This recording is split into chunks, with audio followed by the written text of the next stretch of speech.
Эта гісторыя паказвае, што тое, што ў цябе ёсць сябры міліцыянты, ніяк не ратуе цябе ад таго, што цябе не заб'юць ва ўласнай кватэры. Яго ўсе назвалі дядя Анічкін. Ён накраў маёмасці на 900 000 даляраў.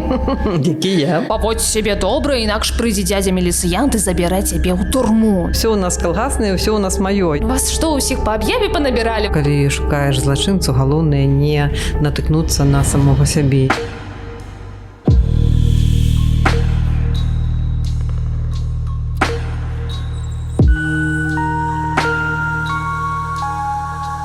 Я хочу тебе, спадарня Ірына, спытаць, а што ты мне можаш распавесці пра 2000-е? Бо я тады была зусім маленькая, я вось, напрыклад, шмат чаго магу не памятаць. Пра 2000-е ў грудні.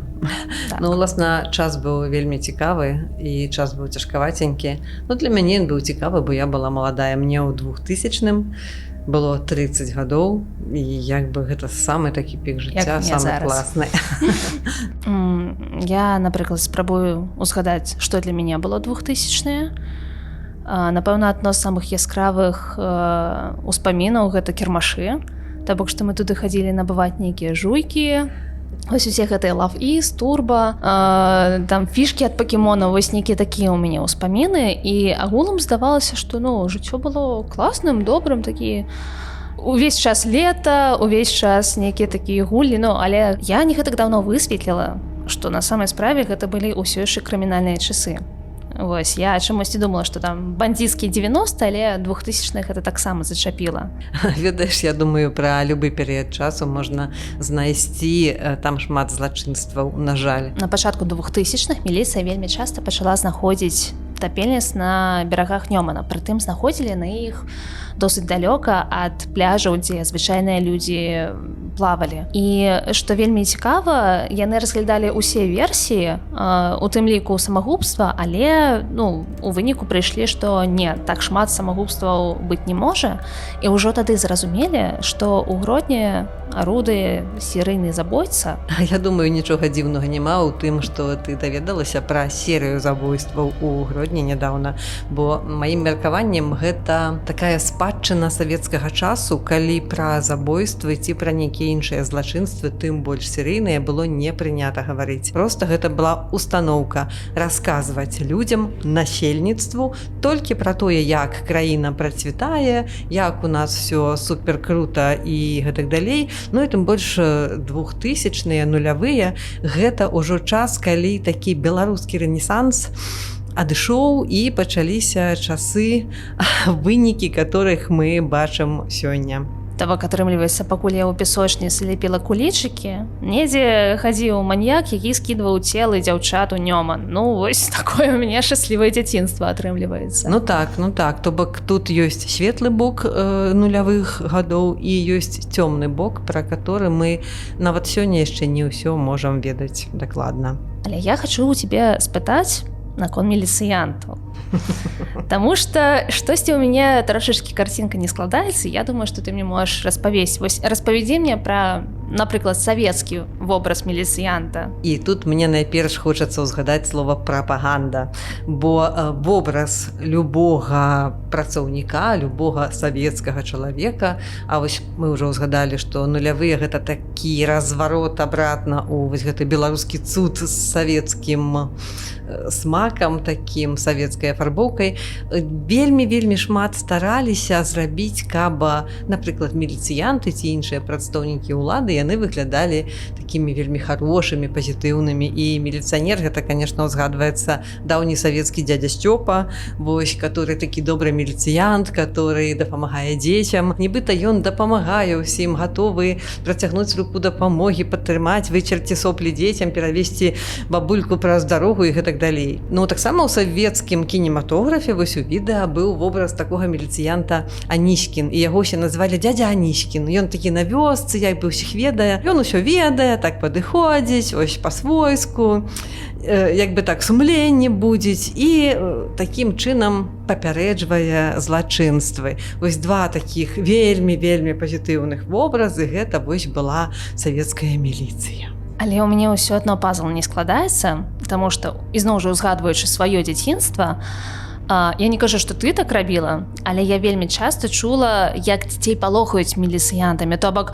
паводзь сябе добра, інакш прыйдзе дзядзя міліцыянт і забярэ цябе ў турму, да? Вось было два такіх вобраза, гэта міліцыянт і лекары, там типа: алло, скорая, прыязджайце, тут аднаму супакойся трэба ага, укол зробіце, ну добра, цудоўна. Блин. Ну, слухай, напэўна, гэта было тое, што людзі адчувалі падсвядома, бо я са свайго дзяцінства памятаю, мы калі з сяброўкаю хадзілі гуляць там вечарам дзе-нибудь летнім ці, не ведаю, зімнім, неважна. Мы хадзілі гуляць, потым я вярталася дадому, і мне трэба было ісці міма міліцыі. І вось гэта для мяне быў самы проста страшэнны адцінак шляху. Я выбірала часта ісці такімі цёмнымі шляхамі, там паўз гастраном, па нейкіх цёмных закавулках, абы не ісці міма міліцыі, бо што мяне могуць проста вот выйсці і забраць, чамусьці у мяне было такое адчуванне. Хаця пра гэта, конечно, ніхто ніколі не казаў. То бок, атрымліваецца, прапаганда да канца ўсё ж такі не спрацавала. Ну, мабыць, недапрацовачкі былі. Ўсё ж такі быў страх вось гэтага чалавека ў форме. Ну, добра. Спрацавала ці не спрацавала прапаганда, гэта адзінае пытанне, але сёння мы размаўляем пра вельмі цікавую справу, у якой фігураваў адзін міліцыянт, які зграў вельмі важную ролю. Я магу нават табе трошачкі распавесці пра яго характарыстыкі. То бок, напрыклад, ён нарадзіўся ў 70-м годзе, як і ты. Ось, рос ён у вёсцы Семёнаўка, рос у шматдзетнай сям'і. Таксама кажуць, што ён выдатна скончыў Акадэмію Міністэрства ўнутраных спраў Рэспублікі Беларусь. Дарэчы, маленькі оф-топ, я больш чым упэўнена, што выраз мусар, ён ідзе з Беларусі, бо Міністэрства ўнутраных спраў, абрэвіатура МУС. Слухай, я яшчэ ведаю адно узгадала тут, дарэчы. Я чула, што слова «менты» пайшло з Польшчы, бо калісьці там міліцыянты насілі зялёнага, мятнага колеру адзення і, то бок, крычалі «ментны», то бок, зялёны па форме, і яно неяк так у пэўны час стала «менты». Гэта такая, не ведаю, легенда, згадка, я чула яе ад аднаго градзенскага гісторыка. Добра, вярнемся да нашага міліцыянта, звалі яго Александр Сергейчык.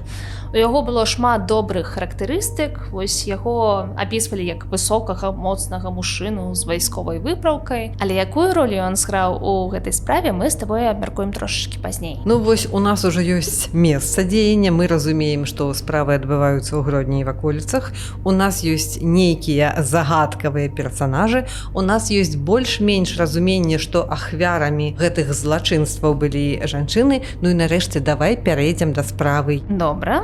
Я такім чынам распавяду сябе пра адно з забойстваў, якое адбылося. Адбылося яно ў лютым 2005-га. Дзяўчыну знайшлі ў яе ўласнай кватэры, задушанай бюстгальтарам. Звалі гэтую дзяўчына Наталя Базіс.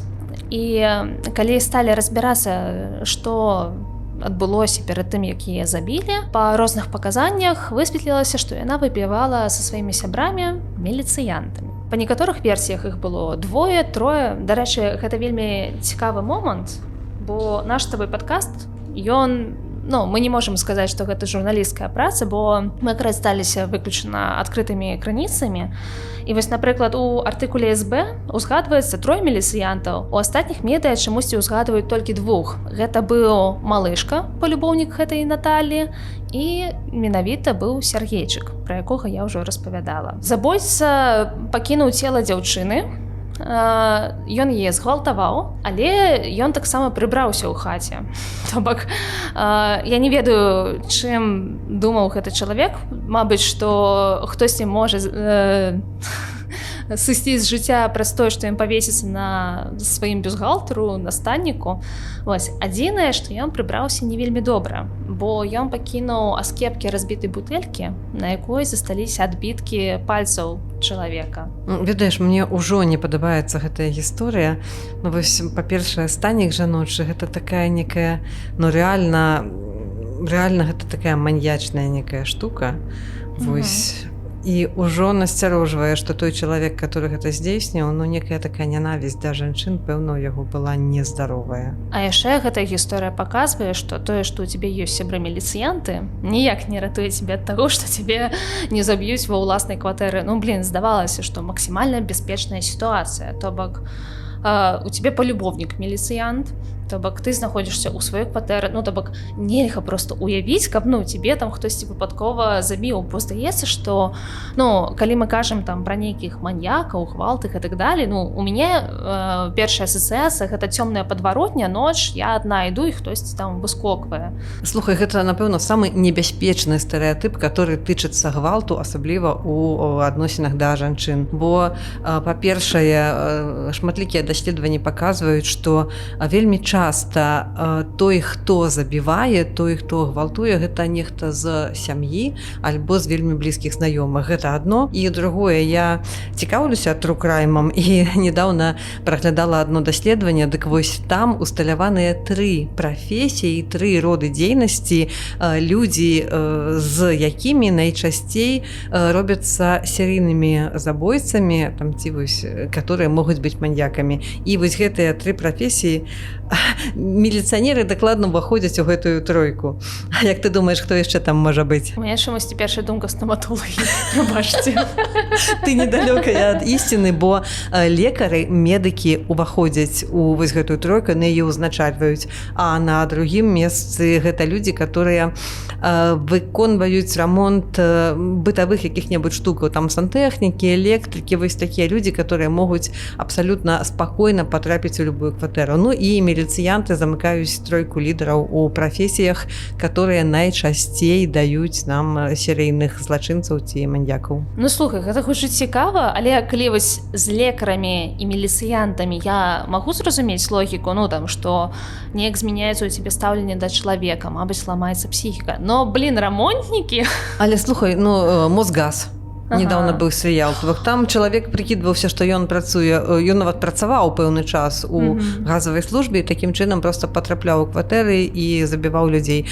Але тут, бачыш, вось такая маньячная штука, яны забіваюць не таму, што маюць пэўную прафесію, а таму, што могуць. І вось гэтыя прафесіі, як бы яны якраз даюць магчымасць даволі так таго, што іх не падазраюць і што яны могуць беспакарана тварыць нейкія злачынствы. Ну, глядзі, статыстыка цікавая, і яна шмат у чым супадае з нашым галоўным героем, і гэта вельмі добрая нагода вернуцца да нашага Сергейчыка. Я табе трошачкі распавяду пра яго дзяцінства.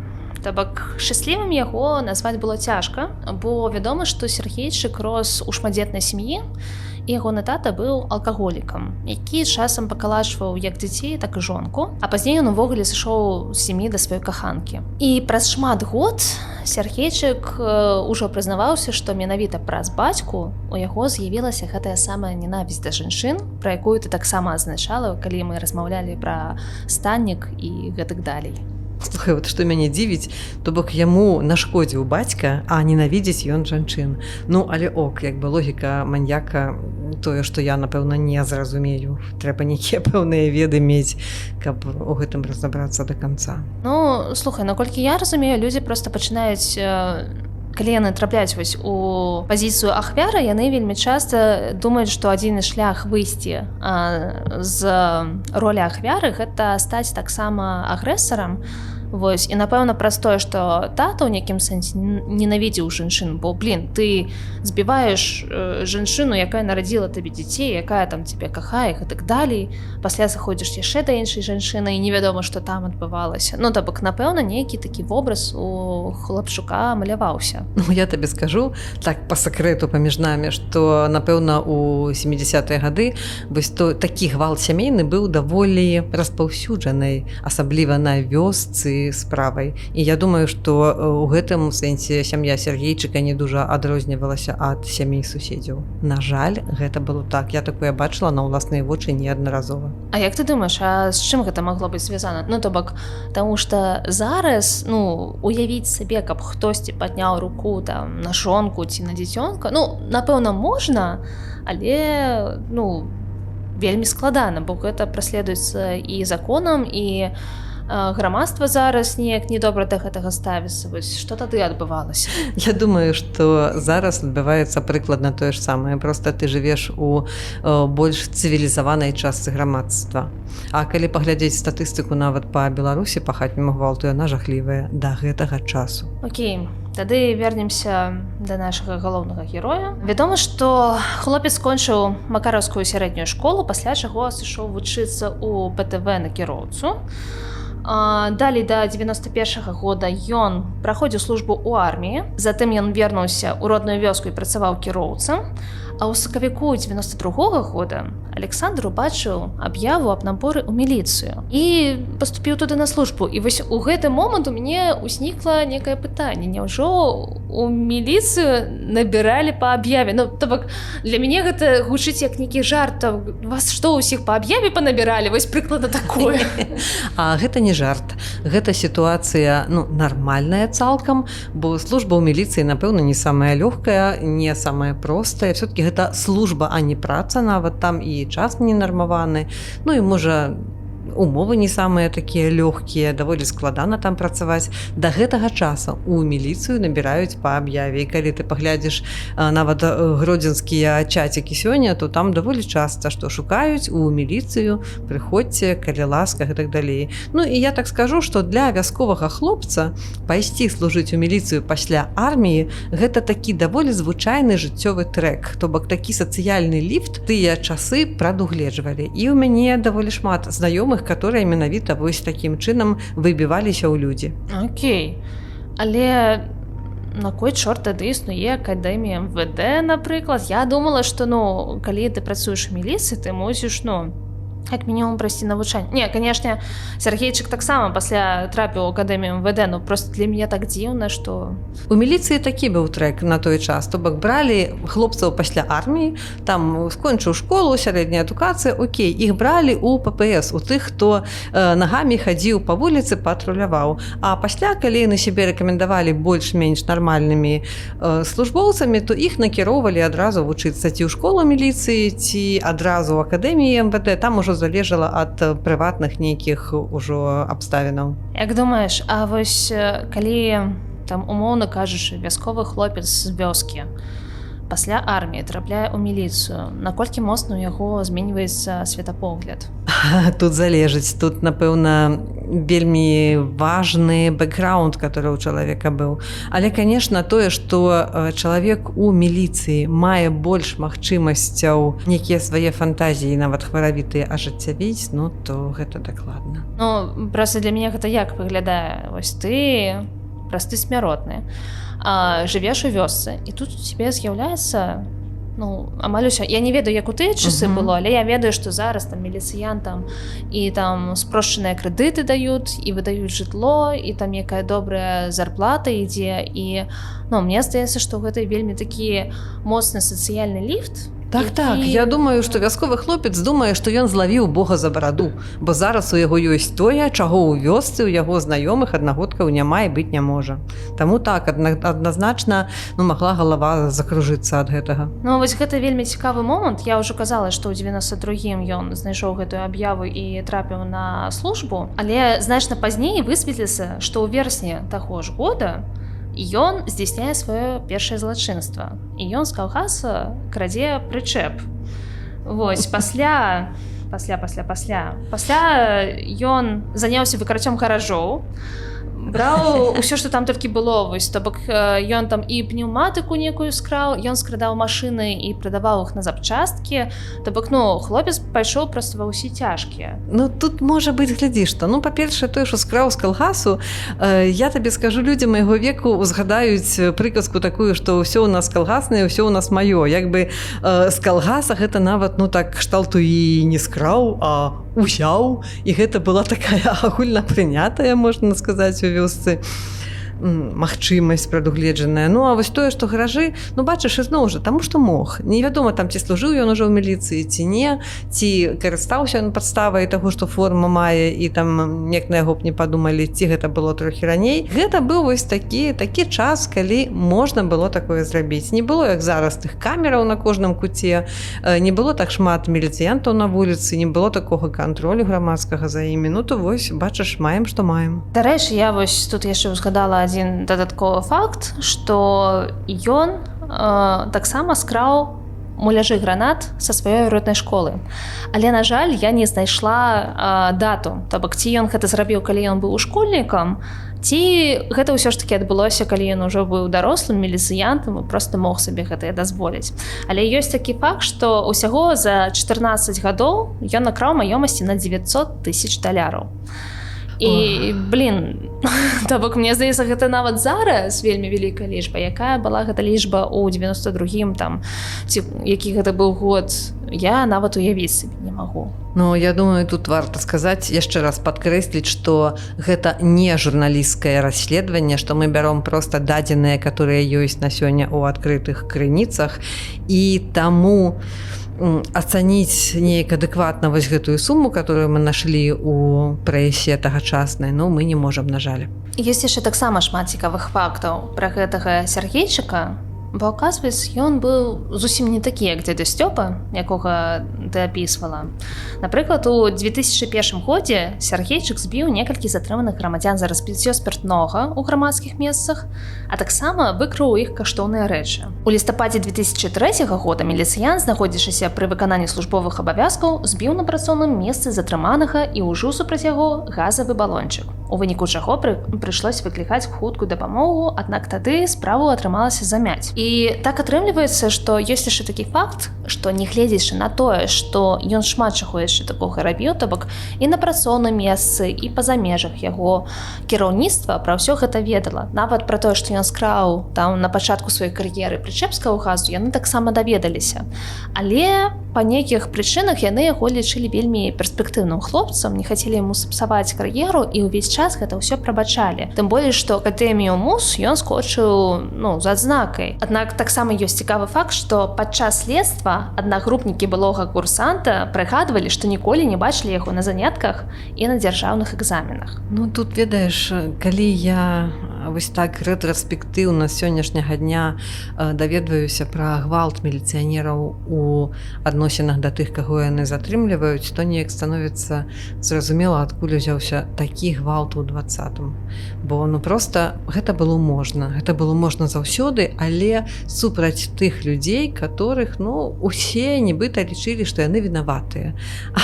Але вось калі можна ў адносінах да адных, то потым, аказваецца, можна ў адносінах да любога чалавека, там, да мяне, да цябе, да суседа, да жанчыны, да малога, да старога і гэтак далей. І вось чым гэта канчаецца.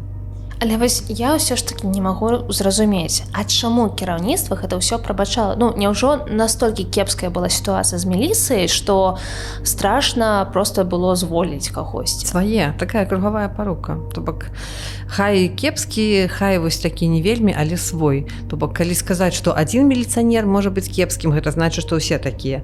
І таму вось гэта замоўчванне, гэта вельмі савецкая такая рыса, і, на жаль, у міліцыю беларускую, хоць уже і незалежную, яна перайшла, як мы бачым, у поўным складзе. Ну, глядзі, свой не свой, але так адбылося, што па справе Наталі Базіс, пра якую я ўжо распавядала, дзяўчыну, якую задушылі бюстгальтарам, Александр Сяргейчык пашоў як асноўны падазроны.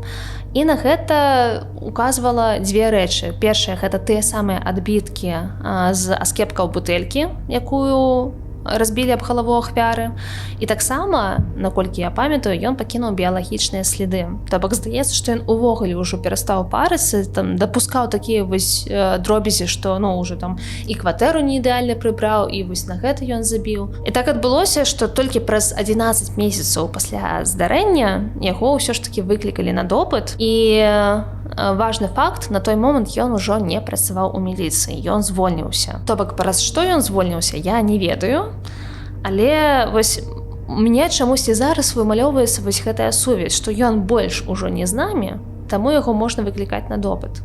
Ну, магчыма, так і ёсць. Магчыма, так яно і адбылося. А мне вот зараз цікава, а як яго адбіткі патрапілі ў міліцыю? Як вось матэрыял для параўнання знайшлі? Ці гэта вядома? Слухай, гэта вельмі цікавае пытанне, і яно нас плаўна падвозіць да іншага забойства, падвойнага, якое адбылося ў кастрычніку 2002 года. Справа ў тым, што тады знайшлі хлопцы з дзяўчынай у багажніку іх асобнага аўтамабіля. Целы былі звязаны паміж сабой буксіровачным тросам. У хлопца была прастрэленая галава, а дзяўчына была згвалтаваная. І справа ў тым, што забойца ўвогуле, здаецца, перастаў хвалявацца, што яго зловяць, бо ён пакінуў біялагічныя следы на целе дзяўчыны, і міліцыі нічога не заставалася, акрамя таго, як праводзіць шмат геномных экспертыз. Наколькі я памятаю, яны правялі каля 200, і яны проста бралі генетычны матэрыял ва ўсіх людзей, хто трапляў, любы чалавек, якога лавілі на гвалце, там ці на чымсьці падобным. І вось гэта 200 геномных экспертыз яны проста не супадалі. І вось нечакана, то бок ужо ў 2005 ці 2006 годзе нечакана супадае гэтая геномная экспертыза з крывёю Сергейчыка. І высвятляецца, што ён не проста ўжо падазроны па справе базіс, а тое, што ён відавочна набедакурыў значна больш. Ведаеш, хочацца так неяк зло пажартаваць, што калі шукаеш злачынцу, галоўнае не натыкнуцца на самога сябе. І вось тут я разумею, чаму міліцыянты былі шакаваныя, бо такі увесь станоўчы пазітыўны міліцыянер і на выдатна скончыў акадэмію і працаваў, і так добра па службе рос, і тут высвятляецца, што вось на табе адно забойства і другое на ім зачэплена, то, напэўна, ужо хаваць шыла ў мяшку больш не было шансу. Вядома, што менавіта на гэтым забойстве Сергейчык працаваў не адзін. Ён узяў з сабой свайго племянніка, якому толькі стукнула 18 год, Дмітрый Баркаў, калі я не памыляюся, яго звалі. І на гэтую справу яны пайшлі разам. Спачатку яны раз'язджалі на сваім аўтамабілі і думалі кагосьці пасадзіць у машыну, але праз пэўны час яны вырашылі не паліць проста гэты Мерседес, бо гэта такая адзнака вельмі прыкметная, і яны пайшлі пешым. То бок хлопцы з дзяўчынай яны знайшлі ў Ласосна. Але на пачатку яны шукалі дзяўчат каля гатэля Гродна. І першае пытанне, якое ў мяне знікла, я не ведаю, што такое гатэль Гродна. Пачакай, гатэль Гродна гэта савецкіх пагранічнікаў, так? Там, дзе кінатэатр Кастрычнік, так? Зараз там помнік. Окей, я зразумела лакацыю, но я не памятаю там гатэлі. То бок, мабыць, я занадта маладая. Высотка такая, которую кітайцы потым яшчэ ўзялі рамантаваць і кінулі, і зараз она стаіць такой заброшкай. Вось. Гатэль быў вялікі. Там было шмат людзей, шмат хто прыязджаў у камандзіроўкі, шмат туды прыцягвалася рознай моладзі, у тым ліку такой, можа, схільнай да лёгкай нажывы. Там рэстаран быў, вось парламент называлася, дыскатэка там была вельмі знакамітая. Таму, цалкам ок сабе знайсці там дзяўчат, которые хацелі, можа, там пазабавіцца, пакатацца. Вось так. То бок резюміруем, што адбылося ў той вечар. Сергейчык разам са сваім 18-гадовым племяннікам Баркавым спачатку на машыне ездзілі вакол гасцініцы Гродна, зразумелі, што так яны ахвяру не знойдуць, кінулі аўтамабіль і пайшлі ў вёску Ласосна. Там яны ўбачылі прыпаркаваны аўтамабіль. Сергейчык дастаў сваё пасведчанне міліцыянта, падышоў да кіроўцы і папрасіў заглушыць машыну. І ў той момант, калі хлопец збіраўся дастаць ключы, атрымаў стрэл у галаву. Страляў непасрэдна племяннік Баркаў. Навошта ён страляў, дарэчы, я так і не зразумела. Таму што мог, разумееш, вось тут логікі няма чалавечай. Тут вось проста беспакараннасць нараджае вось такое. Пасля, калі Сергейчыка ўжо злавілі, ён даваў прызнальныя паказанні, ён сказаў, што хлопец ад стрэлу ў галаву не памер. Таму яны яго дасталі з машыны і дабівалі на абочыне. Але справа ў тым, што хлопец быў не адзін, ён збіраўся на адпачынак са сваёй дзяўчынай, і яна менавіта ў той момант старалася збегчы, але не здолела. Сергейчык яе дагнаў, збіў, звязаў, згвалтаваў, і пасля яны звязалі целы гэтых двух і пакінулі ў багажніку машыны. Дзяўчына як памерла, я не вельмі зразумела. Ён яе задушыў. Вось, прытым, здаецца, што ён увогуле не парыўся, бо ён нават не прыбіраў ніякія сліды, хто гэта мог зрабіць. То бок я правільна разумею, што калі следства закінула ў базу дадзеная геномная экспертыза Сергейчыка, то для іх быў не адзін сюрпрыз, а яшчэ, напэўна, там нешта цікавае іх чакала. Да. І што цікава, адна са спраў, да якіх гэта генетычная экспертыза правялі следства, гэта самагубства палюбоўніцы гэтага Сергейчыка. Выглядала, што жанчынам не варта было набліжацца да такога чалавека, бо нешта ўжо вось мы бачым адна, другая і вось яшчэ трэцяя. Раскажы, што там было за такі раман. Добра, гэта ўсё адбывалася ў чэрвені 2000 года. У Гродні знайшлі жанчыну, якая нібы павесілася ў сваёй кватэры. Звалі яе Святлана Пырская. Яна была загадчыцай складу ў гродзенскім мясакамбінаце. У тым жа мясакамбінаце Сергейчык быў кіраўніком службы аховы. І акрамя таго, што гэтыя двое завялі нейкі раман, у іх быў яшчэ таксама агульны бізнес. Яны проста скрадалі вырабы мясакамбінату, неяк іх перапрадавалі і пасля дзелілі вось гэты абшчак. Справа ў тым, што Святлана была вельмі закаханая ў яго. Шмат хто ўзгадваў, што яна ўслых проста марыла, што яна вельмі хоча, каб Сергейчык развёўся, нарэшце ажаніўся на ёй, яны жылі разам, завялі дзяцей. І аднойчы, калі ён прыйшоў да яе дзеліць абшчак, то яна перад ім паставіла умову. То бок, што ты мусіш на мне ўсё ж такі нарэшце ажаніцца. Яго гэта вывела з сябе, ён псіхануў, і ён проста яе забіў, і ўсё гэта інсцэніраваў пад самагубства. І праз тое, што гэта інсцэніроўка мела месца быць, крымінальную справу проста не распачалі. Класна, намахаўся ўжо чувак, слухай, так. Адну, другую, трэцюю. Все умее, супер. Не дарма вучыўся ў акадэміі на выдатна. Ой, самае дзіўнае, што калі яго ўжо злавілі, ён прызнаваўся, што ён быў толькі рады пазбавіцца ад яе, бо ён проста стаміўся чуць усе гэтыя штукі пра развод, яго гэта вельмі раздражняла, але, я ізноў жа не разумею, то бок, калі ў тваім шлюбе ідзе штосьці не так, ты заводзіш сябе каханку, я ніколі не разумела, чаму людзі, калі вось разумеюць, што яны больш не кахаюць чалавека, з якім яны жывуць разам, проста не разыдуцца. Я маладая наіўная, так? Калі ён яшчэ міліцыянт, то як бы гэта не віталася.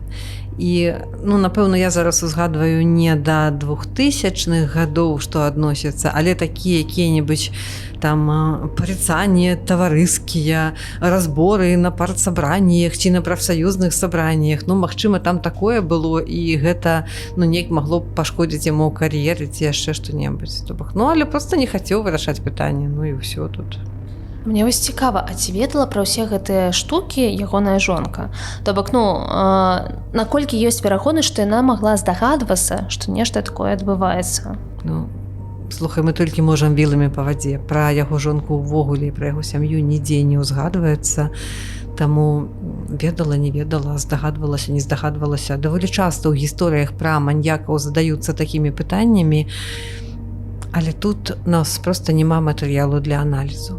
Што характэрна, Святлана была не адзіная падобная ахвяра, бо літаральна праз месяц пасля яе пахаванняў яе сяброўкі бачылі Сергейчыка ўжо з новай дзяўчынай. Ён увогуле не быў засмучаны, што яго палюбоўніца неяк загінула, зрабіла самагубства. І наступная дзяўчына, пра якую узгадвае следства, на якую вывелі геномныя экспертызы, гэта была 19гадовая Людміла Кодзік. Яе ён павёў разам прыбухнуць на бераг Нёмана, там яны заняліся сэксам, але напрыканцы ён яе ізноў задушыў, цела скінуў у Нёман, забраў ключы з яе сумкі і абакраў яшчэ яе кватэру. То бок вось... Зручна. Окей, боже, 4 бабулі ўжо рубль, да? Кшталту таго такія сумныя жарты, але давай працягвай далей, што там было. І зараз мы можам з канца да пачатку дайсці, бо тая ж геномная экспертыза прывяла да самага першага забойства Сергейчыка, якое адбылося ў красавіку 2000 года. Здарылася гэта пад Шучыным, і ахвярай была Алёна Болтак, 21гадовая дзяўчына.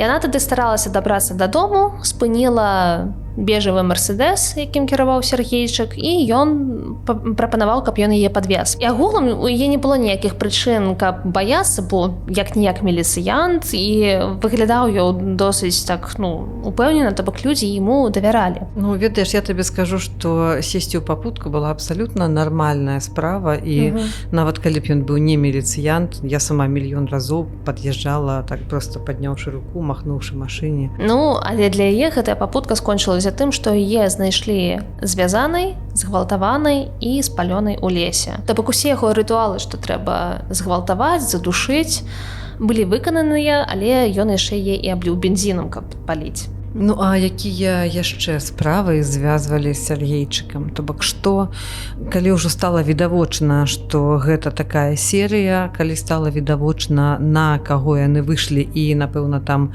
следства неяк, сціснуўшы зубы, прыняло, што трэба будзе даводзіць справу да канца, што яшчэ высветлілі? Якія яшчэ забойствы абнаружылі, што яшчэ, можа, расказаў Сергейчык на следстве? Шмат якія рэчы сталі больш вядомымі, калі пашлі рабіць вобшук у яго кватэры 2 гаражах, бо яны знаходзілі асабістыя рэчы ахвяраў. І таксама у пэўны момант Сергейчык пачаў даваць прызнальныя паказанні, таму што ў нейкі момант ён зразумеў, што ён ужо не адверціцца, і ён прызнаўся ў забойстве 11 жанчын і 1 мужчыны. То бок, акрамя тых, каго я ўжо назвала, ён прызнаўся ў забойствах Вольгі Харашук, Вольгі Шор, Алёны Руніц, Юліі Яцышынай, Гульнары Азізавай і Александры Корнат. Па словах злачынцы, ён іх усіх гвалтаваў, душыў, звязаў і целы альбо спальваў, альбо скідаў нёман. Але праблема ў тым, што целы ўсіх ахвяр следства так і не знайшло. То ўсё-такі чым справа скончылася? Слухай, прысуд адбыўся у траўні 2007 году, і там інкрыміравалася вельмі шмат чаго, акрамя забойстваў. То бок гэта быў і крадзеж маёмасці, і асабістай, і дзяржаўнай, і храненне зброі, і нават наркотыкі. То бок там было шмат чаго. Абвінаваўца прасіў для яго смяротнага пакарання і канфіскацыі маёмасці, але справа была ў тым, што суддзя ўсё ж такі апраўдаў Сергейчыка па 6 забойствах з 12, бо адзінае абвінавачанне, на чым будавалася, гэта былі паказанні сведак. А так ніякіх цел, ніякіх там іншых доказаў не знайшлі. Тым не менш, гэтых 6, якія засталіся, было дастаткова, каб Пачакай, ты ж казала, што ён прызнаўся, то бок на папярэднім следстве ён прызнаўся ў гэтых 12 забойствах, то бок чаму гэта не ўлічылі? Да, падчас суду ён адмовіўся ад усіх паказанняў, якія ён даваў раней, акрамя аднаго з тым падвойным забойствам, бо там быў сведка яго племяннік. Дарэчы, племянніка таксама судзілі. У выніку Сергейчыку вынеслі смяротнае пакаранне праз расстрэл і канфіскацыю маёмасці, а ягоны племяннік атрымаў 10 год у турме ўзмоцненага рэжыму.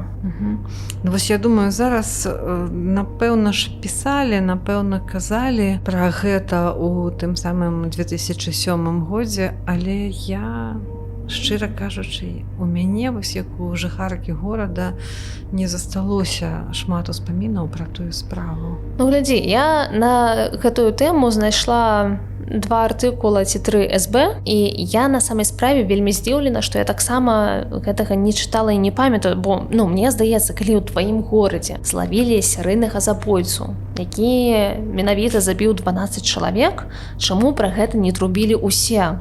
То бок, адзінае, што там было напісана, то бок, пералічвалі ўсе гэтыя злачынствы, там неяк узгадвалі ахвяру без імён.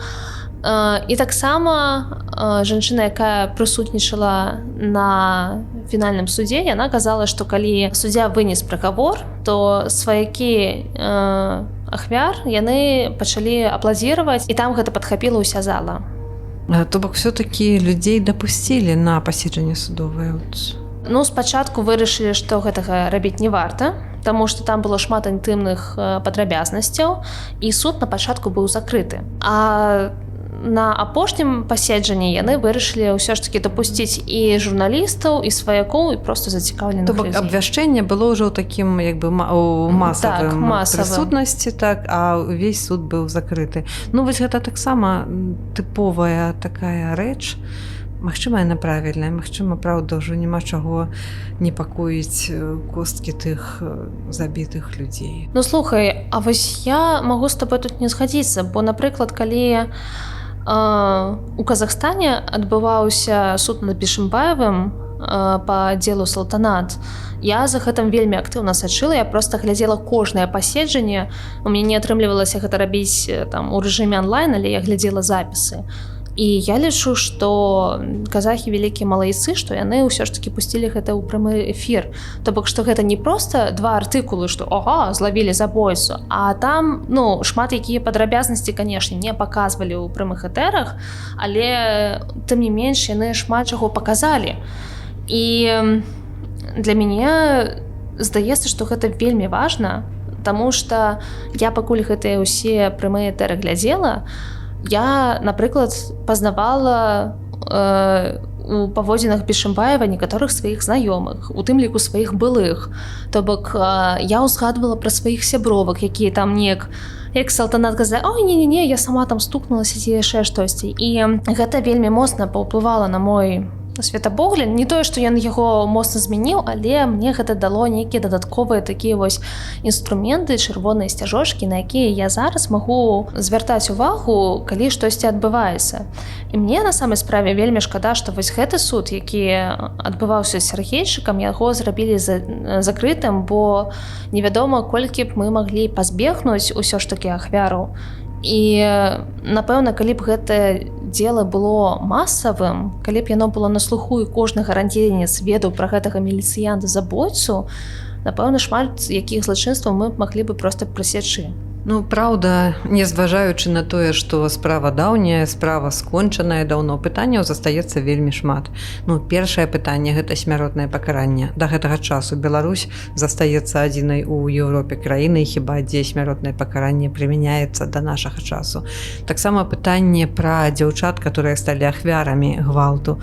Што іх прывяло, як яны жылі, як іх выхоўвалі, з якіх яны сем'яў, чаму іх жыццё скончылася сустрэчай з серыйным забойцам. Таксама цікава пра пляменніка гэтага самага Сергейчыка. Яго асудзілі на 10 гадоў і ці выйшаў ён з калоніі, якім ён стаў, ці жыве далей, ці ўдалося яму вярнуцца ў нармальнае жыццё, сацыялізавацца, мы гэтага не ведаем. Мы нічога не ведаем пра сям'ю Сергейчыка, што стала з яго дзецьмі, 2 дзяцей у яго было, што стала з жонкай, ці працуе некая сістэма абароны вось такіх сямей, бо яны ж нібыта не вінаватыя ні ў чым. Ну, то бок пытанняў шмат. Але, як казаў Леонід Канеўскі, але гэта ўжо зусім іншая гісторыя.